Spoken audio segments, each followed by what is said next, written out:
relationship one is really important. And again, it does happen, but not very often. Any questions on that? Okay. Common interview mistakes. I'm going to go over just for a moment. You will not make these. You have very clear selection criteria. You know exactly what you're looking for. You have received very clear instructions from your stakeholders with, what was it, 400 and some people responded to your survey.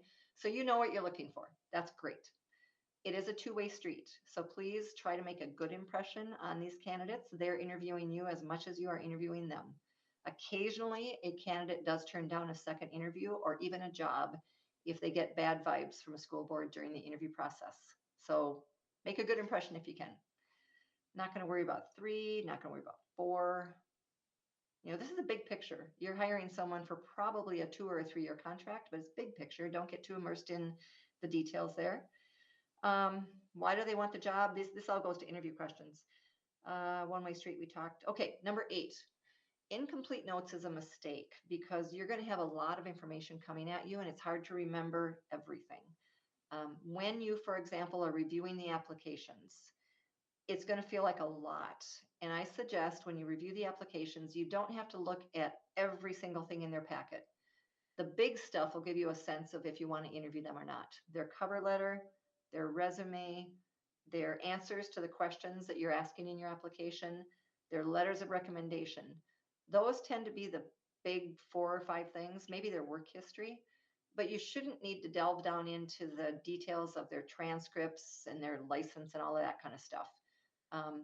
But you do want to jot down things about each person so you remember them, because if you do get 10 or 15 applications, you forget who you've looked at. So take notes. However, take notes very carefully, because if you write down something that is a protected class, your notes are subject to a data request and they're going to go on file with your HR team according to your data retention policies.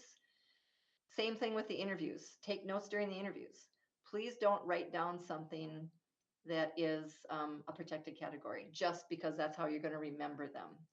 And I'll give you a really facetious example, but when you interview people and you want to remember who's who, if you interview 6 people, you're going to be tired. That's a lot of people. Don't write down old white guy or crucifix necklace or something that is a protected class. Just take very appropriate and professional notes and you won't get in any trouble. That's it. You don't have to rush this decision. If you have to call a recess while you're deliberating because you're tired and you want to come back the next day, you can do that. You don't have to rush to a decision. And don't accept the wrong fit. We would be happy to do another search next year for free. You do have the luxury of time this year, as I've mentioned, I think a couple times. You still could extend the deadline. If you don't like the pool that you see when it closes, we'll change the timeline, open it up for another 2 weeks. Maybe you'll get more people.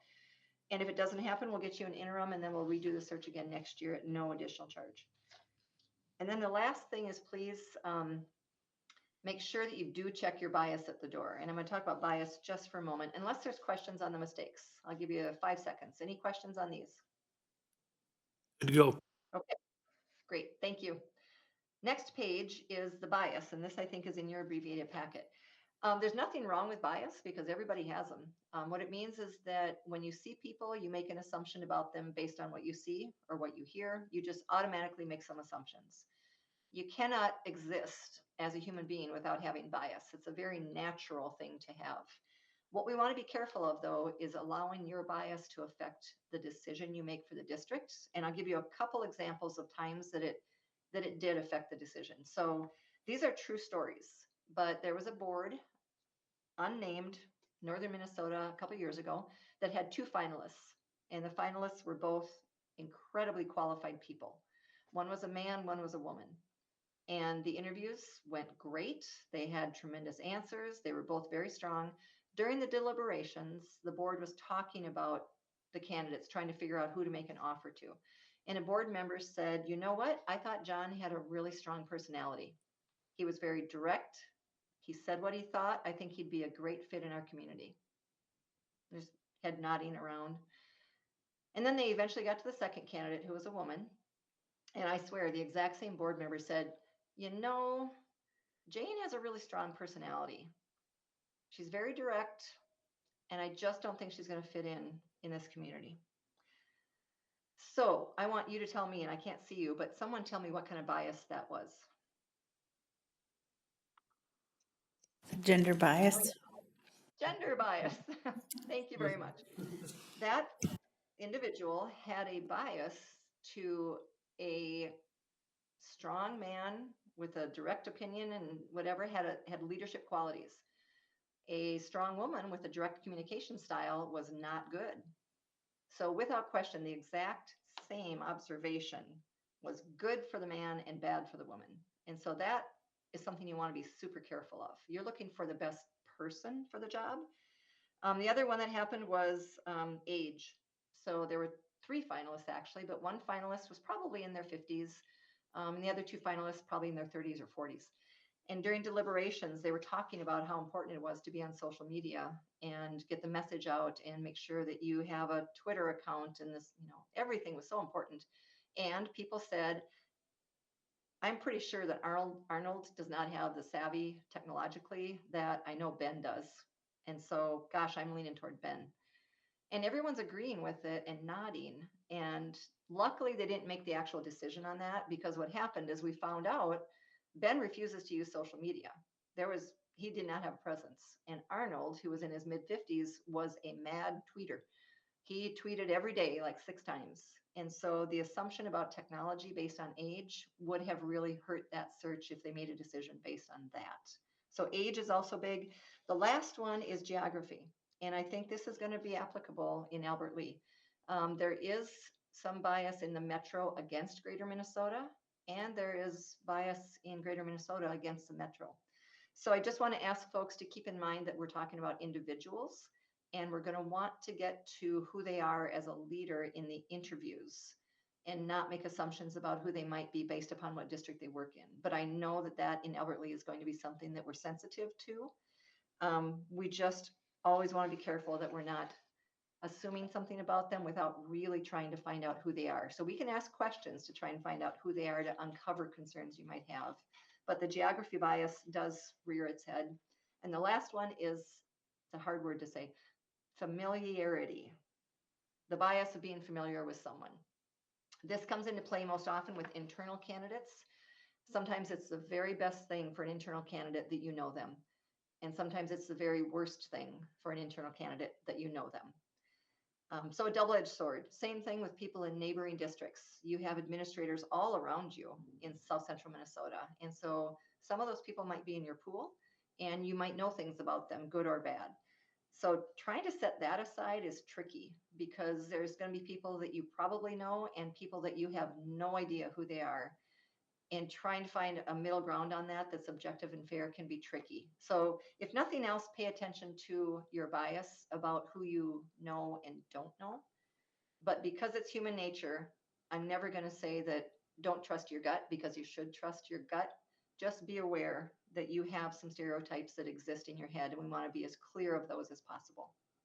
That's all I'll say. Any questions about that? Okay. Then on to deliberation scenarios. These may or may not happen, and I'm not going to go through each of them in depth, but I will tell you deliberations can get sticky.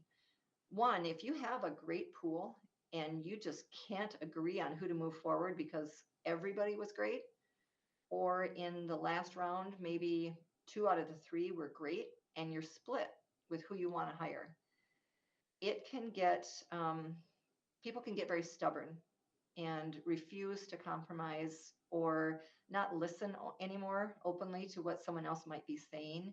You will feel differently about candidates because of your own life experiences, correct? You grew up differently, you have different occupations, your family backgrounds are different. All of your life experiences will help you make these decisions based on your own individual lens. Just keep in mind that every single board member feels the same way. So if you are deadlocked between 2 people, for example, there's a couple of things I would say that you should do. And I'll be there for your interview so I can help you too. But if you're deadlocked, let it kind of ferment for a while to see if anybody moves. And if not, we're going to go back to that leadership profile and maybe even score the 2 candidates on your leadership profile. We're going to pull out the stakeholder report and score them based on what the stakeholders said was important. So you can actually kind of quantitatively try to break a tie. You also could take a break. You know, I said we don't want you to be tired. If this goes late, I had boards going to 1 or 2 in the morning sometimes and still couldn't decide. So they just called a recess till the next day. Came back at 4 o'clock the next day or whenever people could make it. And within 10 minutes, they knew who they wanted to hire. So you can always call a recess. The second one, where comments are becoming personal from board members to one another. Remember, you're doing this in the public. People are listening and you are role models, and people are going to write down what you say about these candidates. So we ask you to please try to speak positively about them, even if you don't want to hire them. We don't want to do any mudslinging in a public meeting because that will get back to a candidate, and sometimes it can actually affect their career prospects. So we don't want you to do that, nor do we want you between yourselves sort of devolving into an argument about who's right. This is a time where you call a recess during the meeting. Call a 10-minute recess, get up, go out, get a fresh air, get a drink, cool off, come back, see how it goes. So call a recess if you need to. The last one is about rumors. You are going to be lobbied, and I'm not exaggerating when I say that. When you have candidates announced and you've interviewed them, people will lobby you for and against pretty much everybody, including these social media sweeps. Now, we do social media sweeps on everybody, and if there's something questionable, we investigate it. Sometimes there's absolutely no basis to the social media information, so we still recommend them. However, you will be told by people, boy, I Googled them and you wouldn't believe what I learned, and how in the world did you choose them? Well, you have to trust the process, but also you're going to have thick skin. People want to tell you what to do. So just thank people. But do not, under any circumstances, as board members, share a rumor in an open meeting about a candidate. If you get information that you think is credible, a pending lawsuit or something, whatever, please call me immediately and let me know, and we will look into it for you. If it's factual, yes, you could share that in the meeting. But if it's hearsay, don't do that because you're opening up the district to some liability. Defaming someone's character or career in an open meeting. So be super careful with hearsay. I'm talking a lot. Normally I ask you to talk as well, but I know it's late and you're tired. But are there any questions on the deliberation scenarios? Going once? No, Twice? ma'am. Okay. So the next page, excuse me, is, I'm going to skip all of these, and you do not have these in your packet, but they are available to you if you want to look through these 7 pages to see if there are questions you really like. Some of them are really good in here. However, we've suggested questions for you that are customized based on your stakeholder survey and your leadership profile. So if you want to look at this later and pick questions, or if you already did and have some favorite questions, let me know, and we can certainly talk about them later tonight when we do questions. This is in your packet. The candidate will ask you questions if they leave enough time. We're going to do 1-hour interviews. Depends how many questions you have, but I'm going to be there holding up signs that say, 30 minutes left and 10 minutes left. We want them to stagger their responses so they get done with the interview and hopefully have a chance to ask you questions. If they have time to ask you questions, please don't make Dave answer all the questions. We want every board member to answer if possible. Now, that doesn't mean every question needs all of you to answer, because then we'll run out of time. But look at these questions here. These are some typical ones people are asking, but candidates are getting more and more savvy all the time. They're trying to figure out who you are. They're trying to figure out what makes you tick, because they want to know if they want to work for you or not. So think about the things you're most passionate about. And if they ask a question about the strategic plan, volunteer to answer that one. Dave's going to say, hey, that's a great question. Who wants to answer that one? And hopefully at least 2 of you will answer it. Kind of try to build on each other, because they like to watch you interact with one another. They want to see how you work together as a board. So answer questions. If it's a question about, I don't know, what are you most proud of? That's really fun to answer. But if you're really into curriculum and they ask a curriculum question, feel free to answer that. The only thing I will tell you is that I've seen candidates ask a question that in hindsight is a trick question. Okay.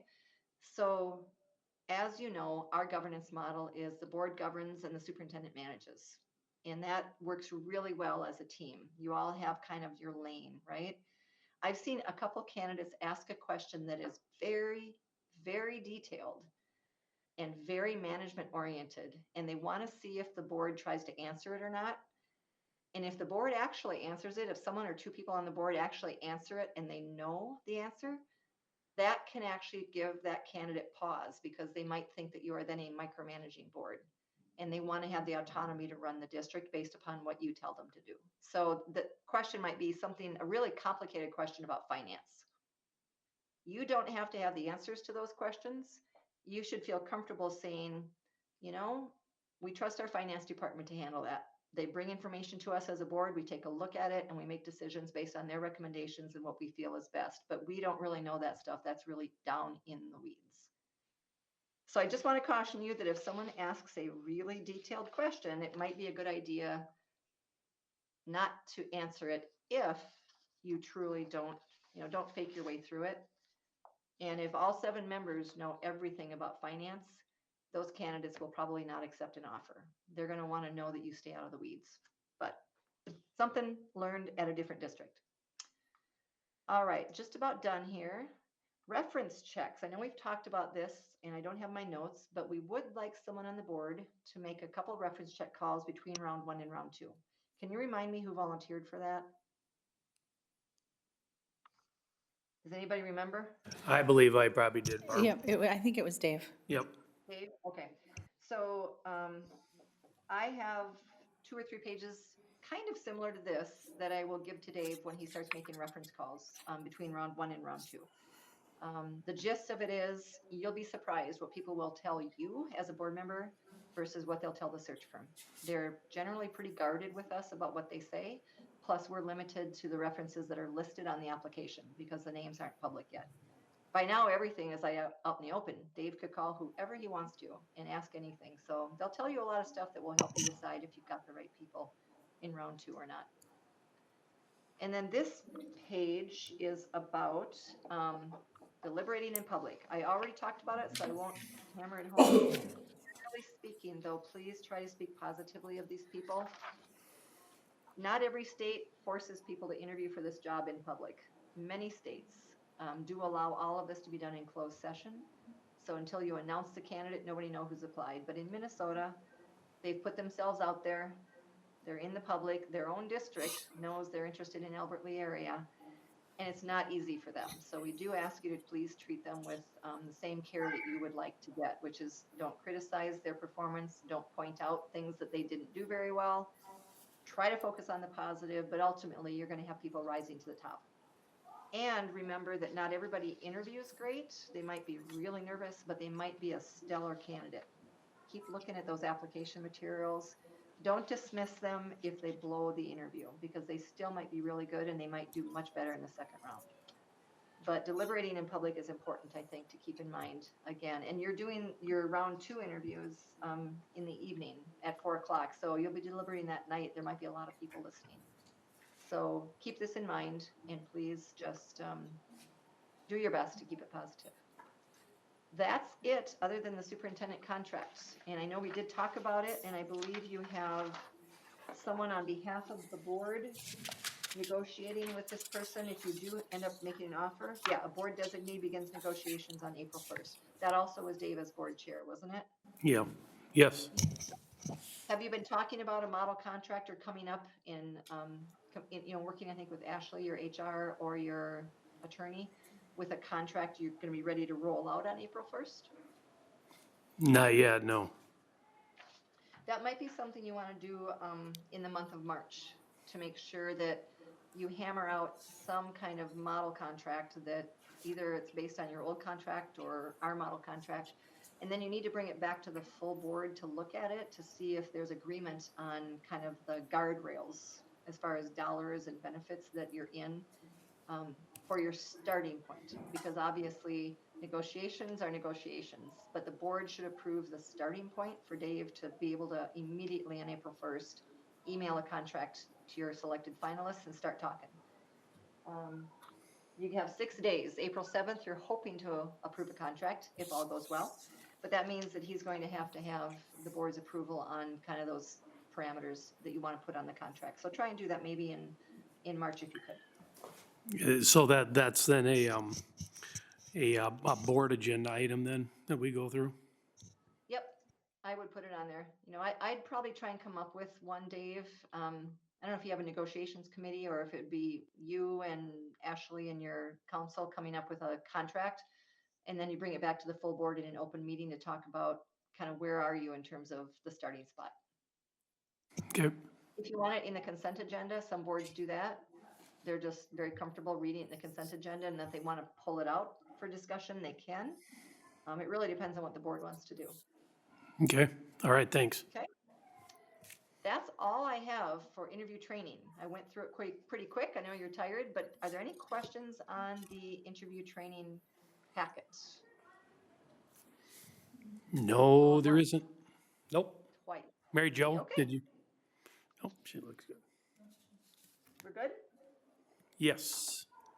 All right, so we're really close. Now, the other thing I want to do is have you take a look at these. These are the draft interview schedules for round 1 and round 2. This is holding places for 6 people. You might end up with 3 that you're interested in. You might end up with 8 that you're interested in. 6 is a good number, and it is a lot, and you're doing them all in one day. But this is just a placeholder. Does this schedule still look okay for everybody? We'd start at 9 a.m. on a Wednesday. I've got some housekeeping to go over with the board. I want to review the EMD form, which is your scoring that you're going to use for each candidate.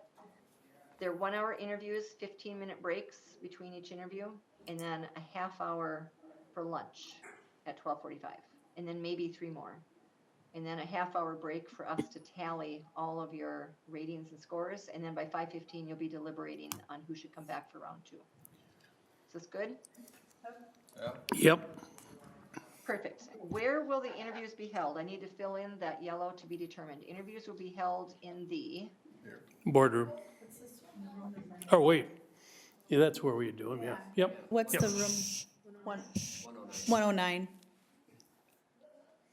so what would be the phrase? In room 109 of the district office or what?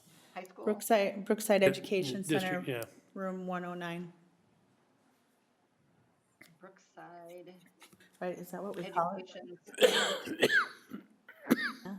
Okay. So interviews will be held at Brookside Education Center in room 109 and are open to the public. Sound right? Yep. What about live streaming? I put it in here in italics because I want to ask you for sure whether or not you want to live stream the interview for No, round we 1 don't do it. and or No. round 2. We don't have that capability at this time. Okay. Should I take that sentence off, or do you want me to leave it on there and just remove the italics?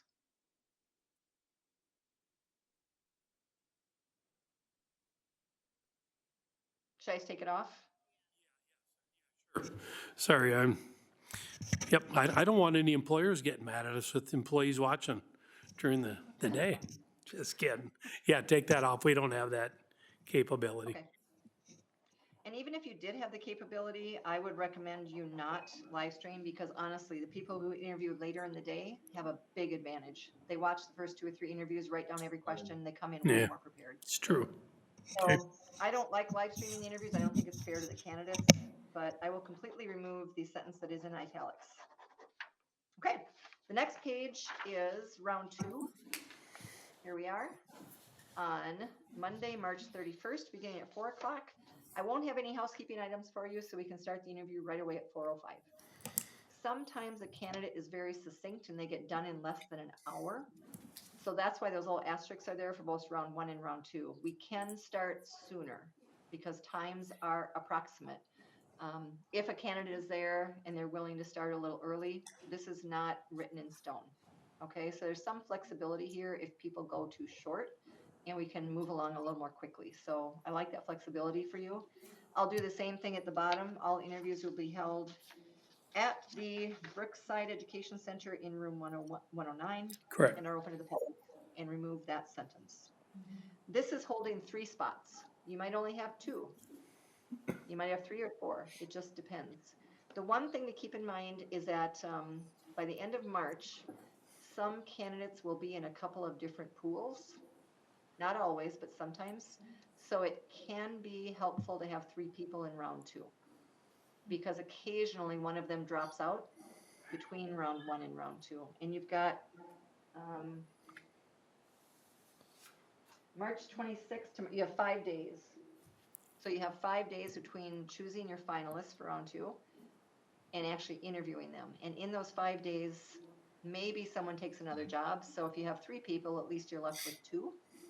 The risk of having 2 people is you end up with 1 candidate to interview in the second round. Yeah. Doesn't always happen, but when it does, it's kind of disappointing that you only interview 1 person. So we do say 3 if you find good 3. If you don't find good 3, then don't interview them.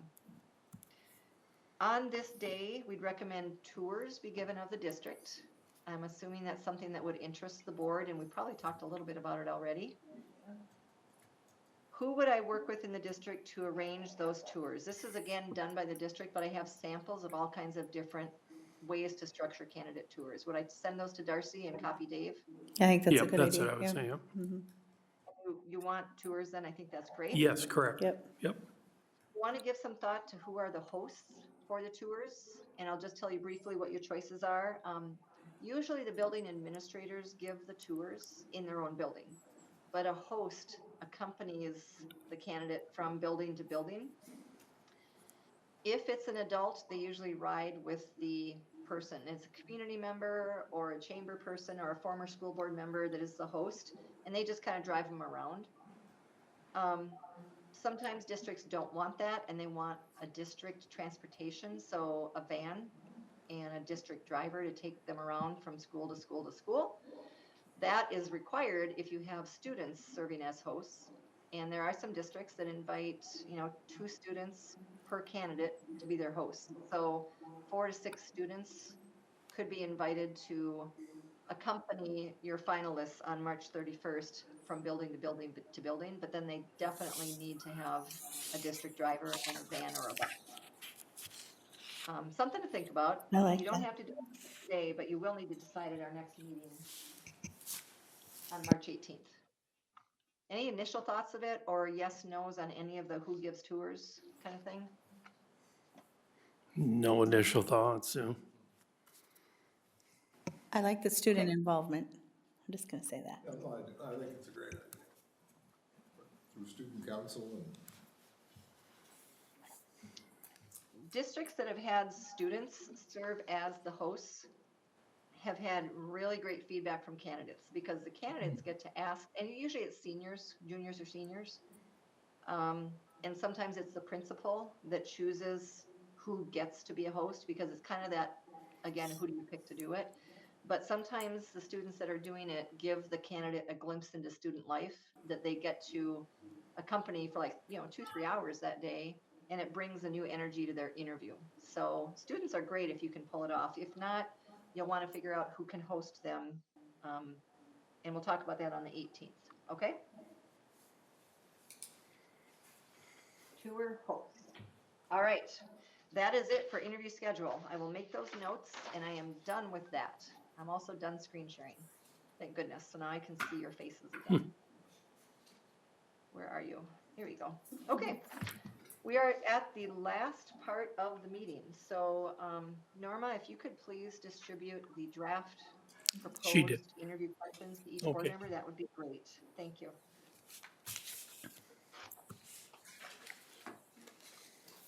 Thanks.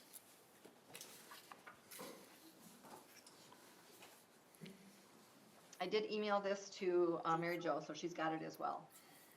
So I'm going to tell you what we'll do with this, if you give me just a second. So this is simply a list of proposed questions. We crafted these based on what we know about Albert Lee. The opening question is kind of a standard one, and then it's broken out by your leadership profile and feedback from your stakeholders. So one of the things I'm going to do first is ask you to take 5 or 10 minutes where each of you individually pick the questions you like, and then I'm going to do a quick tally. It doesn't mean that's what we're going to use, but we usually recommend question 1. And then for instance, in the next category, there are 5 questions, and I've suggested you could each pick 2 of those 5. You don't have to, you could pick 1 or none, but please don't pick more than 2. Next category, please pick 2. Next category, pick 2. So it's time to do some individual reflection on what questions you like. At the end, question 28 is a question that you asked me to circle back to after the planning meeting. Remember that list of questions you talked about? You chose some for the application.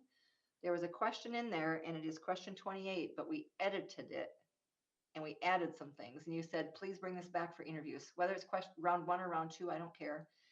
And then question 29 is also the pretty standard question. I'd encourage you to use 29. And then the final page, there are 6 questions where maybe one of those or 2 of those could be used. So this is simply a tally to start with, and then we're going to talk about them, but we're not going to talk about them using the language of the questions. I'm assuming there's still people in the audience, and we want to be very careful with the confidentiality of these questions. That's why Norma is going to collect these from the board members after we're done and shred them right after the meeting. And that's why Mary Jo is going to delete them from her computer. So we're going to talk by number. Question 2, question 5, question 12. And it's frustrating, but it's important that people don't get a heads up about what the questions are. Any questions before we stop? I'm going to give you at least 5 minutes to do your selections of these questions. And if there was 3 in one area we wanted instead of 1 or 2, we could choose 3, correct? I'd rather you not, because I want you to winnow it down. And if you do what I've asked here, let's see, that's 1, 2, 3, 4, 5, 6, 7, 8, 9, 10, 11, 12, 13, 14. You would have 14 questions if you only picked what I suggested.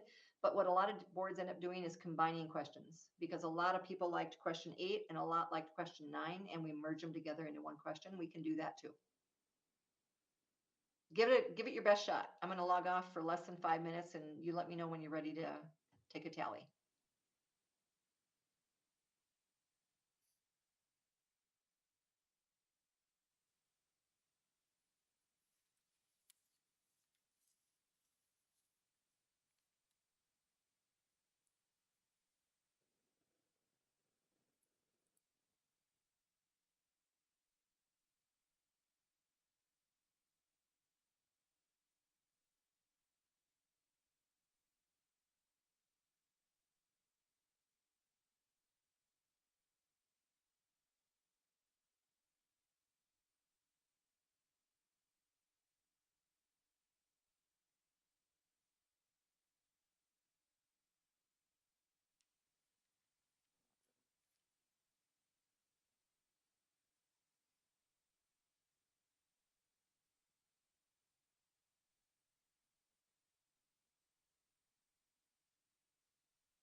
I don't want to make any assumptions, but let me know if you're ready to go through and take a tally. I can We're, wait. we're ready, Barb, go ahead.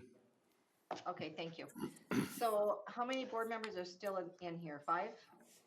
Yeah, we have, yep, 5. Okay. we have our So quorum. all I'm gonna do at first is just ask for a show of hands and I'll do a quick count. And then I'm just gonna jot it down and then we'll circle back, okay? So for now, it's just a count. Is everybody okay with question 1? Yeah? Yep, Okay. yep, All right, we're gonna ask that one. So now, questions 2 through 6, I'd like you to choose 2, 1 or 2. How many of you had question 2 in your top 2? 0. Question 3. 1, 2. 2 had question 3. 4. 3. 3 people. Question 5. 0. Question 6. 5. All right. Winner, winner, chicken dinner there. Okay. The next one, we had choose 2 out of questions 7 through 11. How many had question 7 in your top 2? 3. Question 8. 1. Question 9. 3. Question 10. 2. And question 11. 1. All right, next category, 12 through 16. You could pick 2. How many had question 12? 1. Question 13. 1. 2. 14. 2. 15. 3. Okay. 3. 15. 2 for 15 and 16. 2. Oh, that's a close one. All right, the next category, you got to choose 2 of 17 to 22. How many had 17 in your favorites? 1, 2, 3. 18. 1. 19. 2. 20. 0. 21. 0. Yeah. 22. You run out of it then. 4. Chose 22. Okay. That works. Next category, 23 to 27. You could pick 2. How many had 23 in your top 2? 1. 24. 3. 25. 3. 26. 2. 27. 1. All right. Question 28. How many would like to ask that in round 1? Because we could always use it in round 2 as well. Or do you not want to ask it? How many liked question 28? I guess I should just say generally. 3, 4. 5. Okay. 5? 5. Okay, so 28. We'll come back and decide whether it goes in round 1 or round 2 in just a minute. Is question 29 okay with everybody? Yep. Yeah. Got it. Thank you. And then the last page about stakeholder input, questions 1 through 6. They're sort of similar to some other questions based on your leadership profile, so I didn't want to have too many of the same question, but if you could pick 1, how many picked question 1? No one. Question 2? 1. Question 3? No one. Question 4? 1, 2. Question 5? 1, 2, 3. And question 6? No one. Okay. So go back to the front page if you would, please. This is what I'm seeing, and you can always edit whatever, but on the first category, question 6 appears to be universally liked. 3 and 4 are very close. Is there anyone who'd like to make a case for number 4 or for number 3? Or is there anyone who wants to wordsmith it or work with me after the meeting to wordsmith it? I liked 4 because it had had certain words in it, and it talked about strategies. And, you know, I was a number 4 person, but number 3 is, I mean, anytime you can provide an example Yeah, is maybe more robust response we'll get to, so. Yeah, the process, that's what I walk us through the process, just a little more individualized. I could incorporate the word strategies into the end of the question in 3.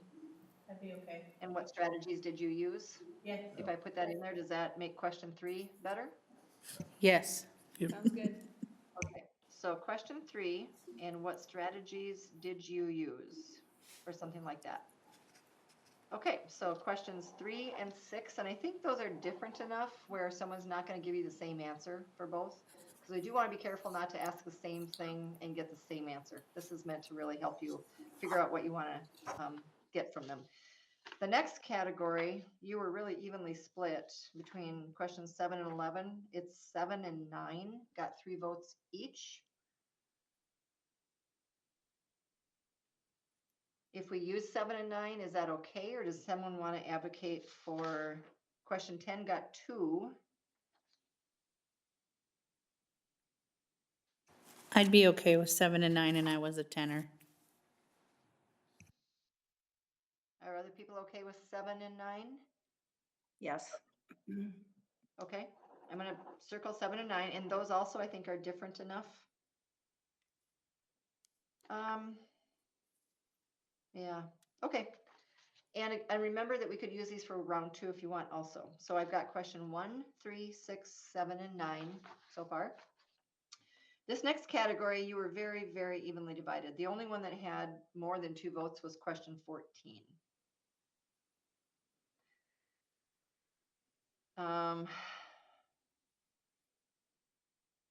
Boy, it's tough when there's not a clear winner. Does anyone have a suggestion of which question or questions to use, or combining them so that everybody's happy?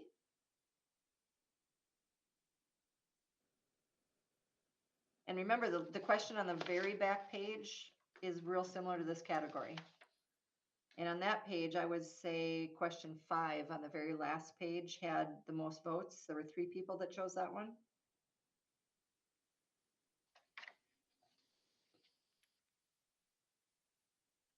How about 14, since that got 3 votes? Can we comfortably ask 14? Yeah? Okay, so that got 3 votes. That's more than half of you. And then if you look back at question 5 on the last page, is that enough, or do you want to weave in something from 12, 13, 15, or 16?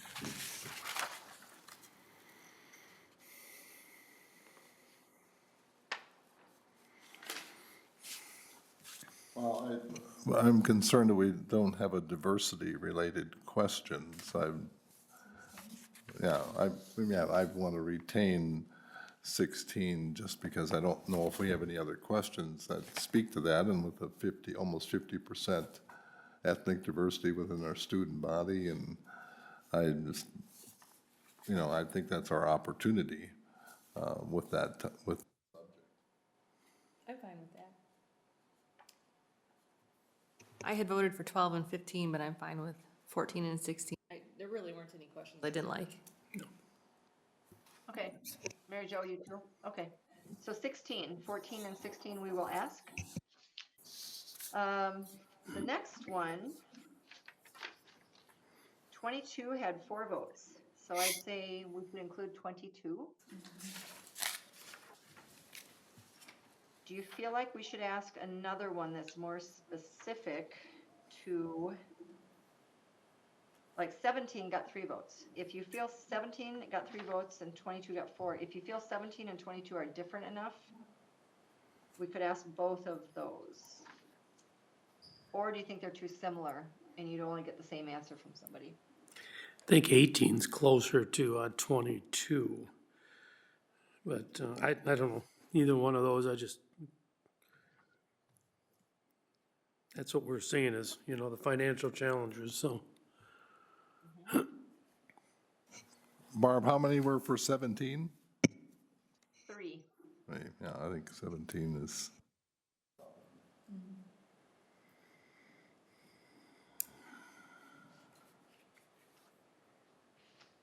And you're asking someone in 17 to hypothesize a little bit about what they might do because of all these things that could happen. But you could then perhaps get to the visionary thing that your students were looking for, or the creativity, to see if they come up with some out-of-the-box thinking in terms of 17. Yeah, I like 17. Okay, so if we ask 17 and 22, we're good? Okay, Okay, 17 and 22 it is. And then the next category, 23 to 27, it's kind of a dead heat. 24 and 25 had 3 each, and 26 had 2. So we could ask one question or we could ask 2. I just don't want to ask the same thing. But this did come up pretty high with your stakeholder groups. They rated this one pretty important.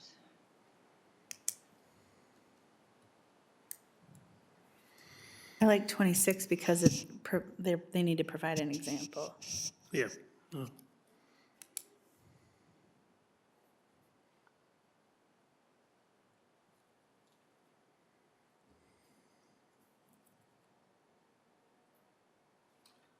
And I think there's a similarity between 24 and 27. Just a point.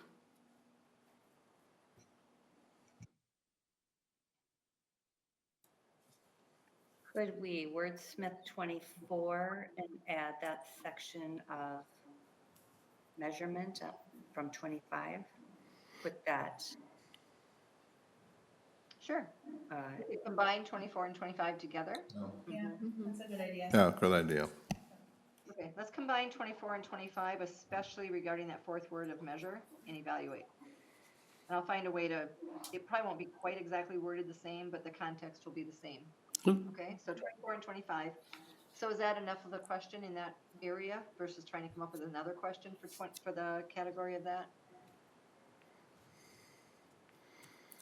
You know, unless 26 comes with the example, but I guess we could probably even add that into Yep. 24, 25, 26 is one, I mean.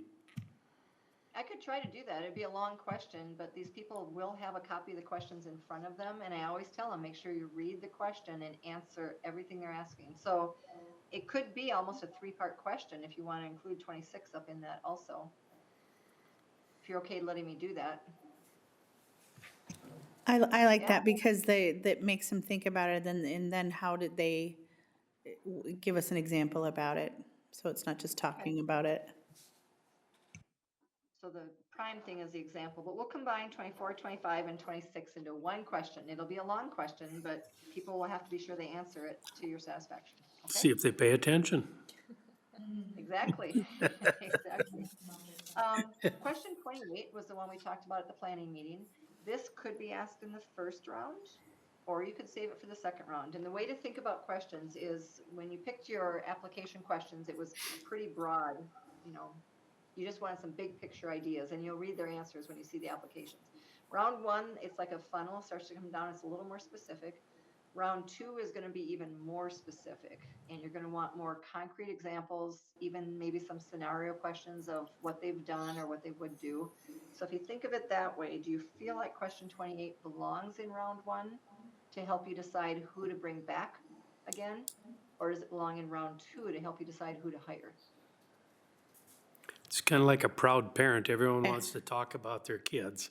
So Yeah. here's something you really did. And I if think you that's said a. that's broad, you know, maybe Yeah. on a I was project. gonna say the opposite, that that's their time to, when they're finalists, and really just shine then after we started to drill down, and then they can, that would be a finalist question to me. It's actually my question, and I see it at potentially, I think it's where you're going, Kim, as if there's a tiebreaker, that question could help us discern who is Right. the strongest of 3 candidates. Yeah. Am I hearing that that could be a round 2 question? Is everybody okay with 28 being in That, round 2? yeah, that's what I'm suggesting, was round 2. Sounds good. Okay. And I will bring you a list of proposed round 2 questions to think about at the end of March 26th to select for March 31st. And I will include this one in round 2. So that'll be in the list you see next time. We're already using question 29.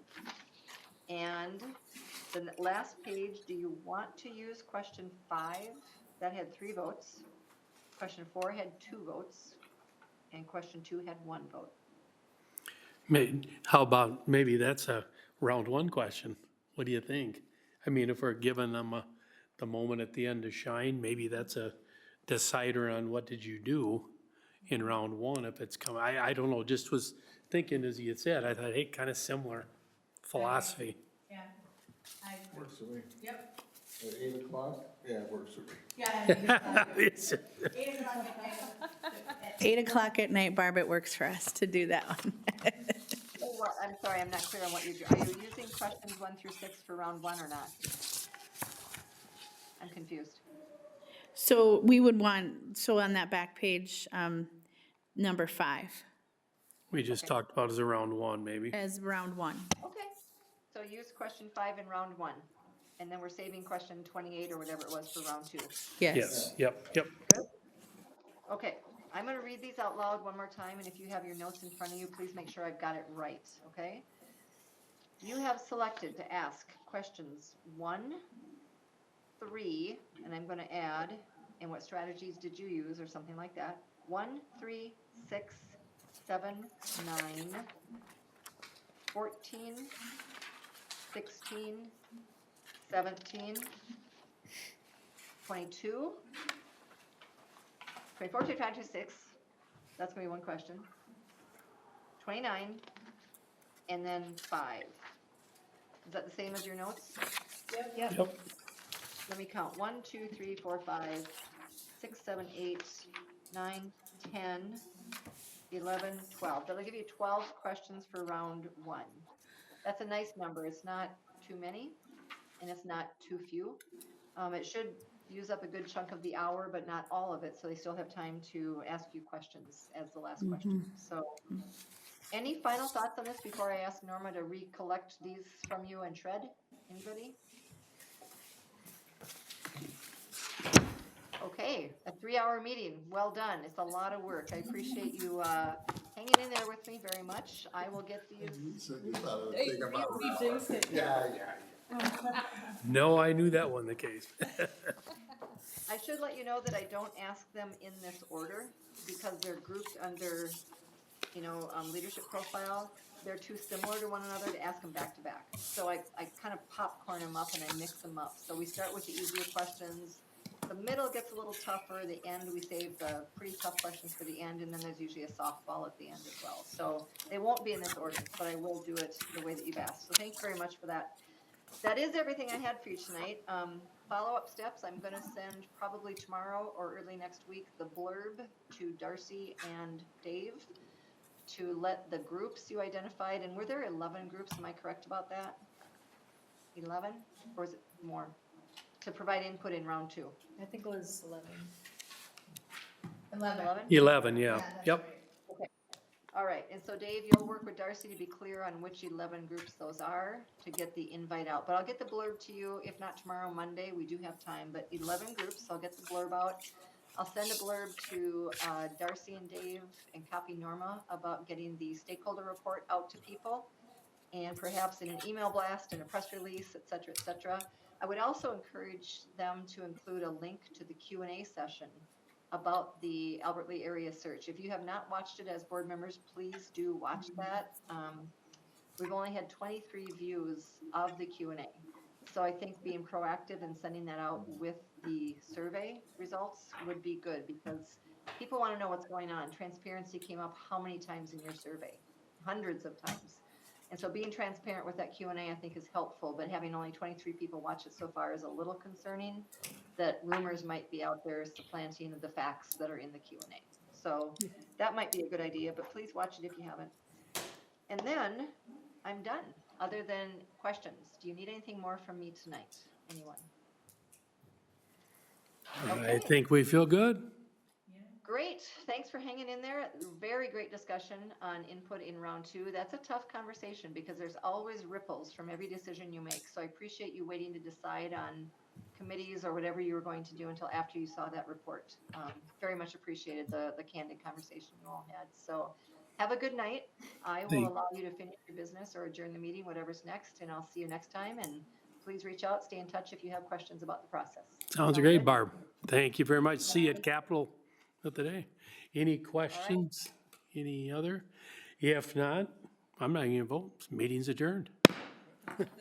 We're going. Bye-bye. See you, Barb.